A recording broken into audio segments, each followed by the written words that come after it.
Why would you want $1 billion? What does that feel like? What does that mean? How would you feel to have unlimited resources? Can you feel the opposite of that? Find the feeling of it. In other words, it's oppressive, it's discouraging, just for a moment. It feels like a sort of bondage or lack of freedom. Feel it for just a moment. Now try to find the relief from that. We understand your dilemma, all of you. How can I feel about something that I haven't experienced before? Because I have oriented myself, Abraham, to respond to what is. So if I had a lot of money, I would be able to describe to you more clearly how it feels. But can't you imagine? Haven't you watched enough movies? Haven't you imagined in your own mind? Haven't you had enough dreams? Can't you sort of kind of feel what it would feel like if you didn't have money pressure, or if you had opportunity to pretty much do what you want? What was the last thing that you saw that really rang your bells, that you would have liked to have purchased if you had been in the financial situation? What was the last thing you saw that made you feel excitement when you saw it? All right, so focus upon that just for a moment and feel what it feels like to open the door of your own. Not the one at the dealership, to open the door of your own. It's in your parking place. Open the door of your own. Open the door of your own. Open the door, knowing that it's yours, and slip into it and smell it and feel it just a little bit. Feel it. Feel it. Now, why does it feel good? What feels good about it? What else feels good about it? I did so good. I've got this. I attracted this to me. This represents my abundance. I so love the reflection of my abundance. It feels really good. Does it feel secure? Did it feel easy?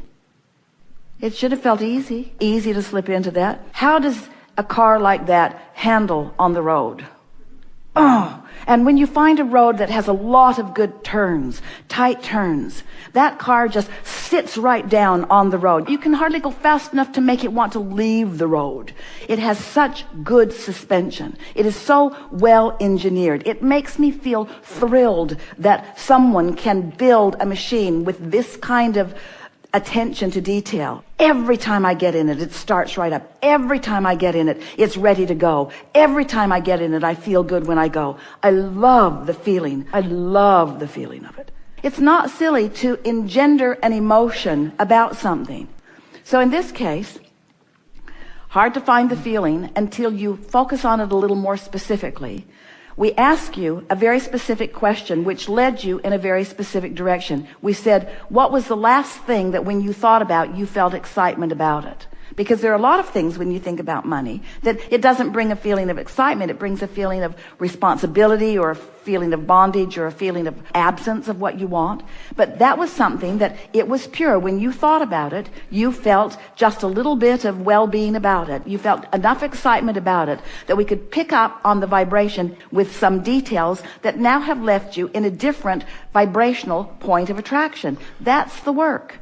That's the work. And then you don't go on and on and on and on and on and on until you feel like a crazy person. You leave the subject, but you come back to it frequently enough that you give yourself the feeling of abundance. Now, and since you're doing it in your imagination anyway, why not choose the things that really feel good to you and fantasize around them until do you know that the universe does not know if the vibration that you're offering is because you're facing reality or because you're conjuring reality? Just do it more and feel better when you do it, and do it more and feel better when you do it, and do it more and feel better when you do it, and stop talking about what's not working. Are you getting the point of this? This whole exercise is to affect the way you feel. And you know, you can tell if it's working, you can feel, and then didn't you feel it when it shifted?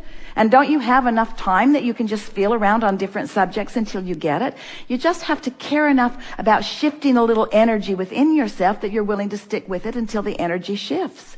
And friends, this is not a difficult thing. You shift a little energy with an exercise that might take you as much as 5 or 10 minutes. In other words, you can get momentum going relatively easily.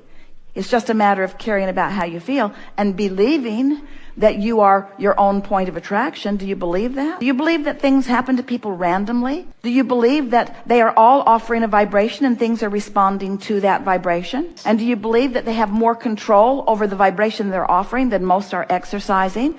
And do you believe that you have more control than you are deliberately exercising? And did you witness a shift in the way you felt just now as we were visiting? Do you think that you need Abraham to do that? Or do you think you could focus and find that feeling yourself? Think you have the ability to do it again? And do you think that when another and another, what's your favorite color of those? So when they show up as you're leaving today, when that one's there and that one's there and that one's there and that one's there and that one's there, it's in the parking lot, it's on the road with you. We want you to show yourself your power of attraction. But you can't show yourself your power of attraction if you don't deliberately conjure your point of attraction. If you don't deliberately conjure it, then when it shows up, you don't recognize that you've done it. You don't make the correlation between what you offered vibrationally and what came back to you in universal law of attraction, always equitable, fair, and accurate response every single time, you see.